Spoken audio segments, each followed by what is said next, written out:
Son videomuzda soruşduğum məntiq sualının izahını sizlərə təqdim edirik. 100 nəfərlik qrupun 99% deyil solaxaylardan ibarətdir. Bu nisbəti 98% endirmək üçün qrupdan neçə nəfər solaxay çıxarılmalıdır? Birincisi bu sualda çox adamın elədiyi səhv nədir?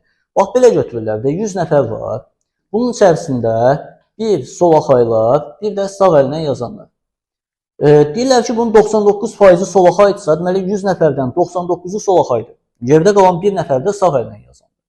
İndi deməyib solaxayların sayı 98% olsun. Düşünürlər ki, bir dənə solaxay çıxartacaq və sonunda 98 solaxay qalacaq da 98% oldu. Amma elə deyil. Çünki sən bundan bir nəfəri çıxardıb 98 eləyəndən sonra, bax 98 ilə birin cəmi artıq 100 olmur. 99 nəfər olur. Və 98 99-un 98%-i deyil. Düzəlmir. Ona görə də bunu bu formada eləməliyik. Bəs bu sualın daha dəqiq həlli nədir? Bax, bu sualın daha dəqiq həllini belə düşünürük.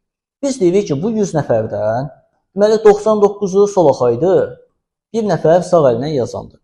İndi biz solaxayların sayını dəyişəcəyik. Amma sağ əlinə yazanların sayı dəyişməyəcək ki, o bir nəfər olduğu kimi qalacaqdır. Belə sualları həmişə sabitə, yəni dəyişməyən qiymətə əsasən eləməliyik.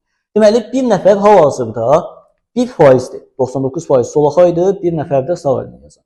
Həmin bu bir nəfər, əgər solaxaylar 98% olsa, o bir nəfər olacaq 2%. Çünki 98% solaxay qalıbsa, deməli sağ əlinə yazan 2%-dir və sağ əlinə yazan bir nəfər olduğu üçün 1 olacaq 2%, neçə?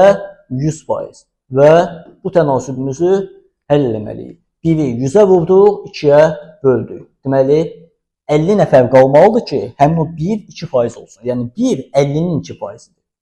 Və qrupda bayaq 100 nəfər var idi, indi 50 nəfər olmalıdır. Deməli, qrupdan neçə nəfər çıxarılmalıdır? 50 nəfər çıxarılmalıdır. Və yaxud da bunu dəqiq yoxlasaq, baxın, 50 dənə solaxayı çıxartsaq, 49 solaxay qalacaq. 49 ilə birin cəmi neçə eləyir? 50. Qrupda 50 nəfər var, 49-u solaxay. Həqiqətən də 49 50-nin 98%-idir. Deməli, cavabımız olacaq 50 D bəndi.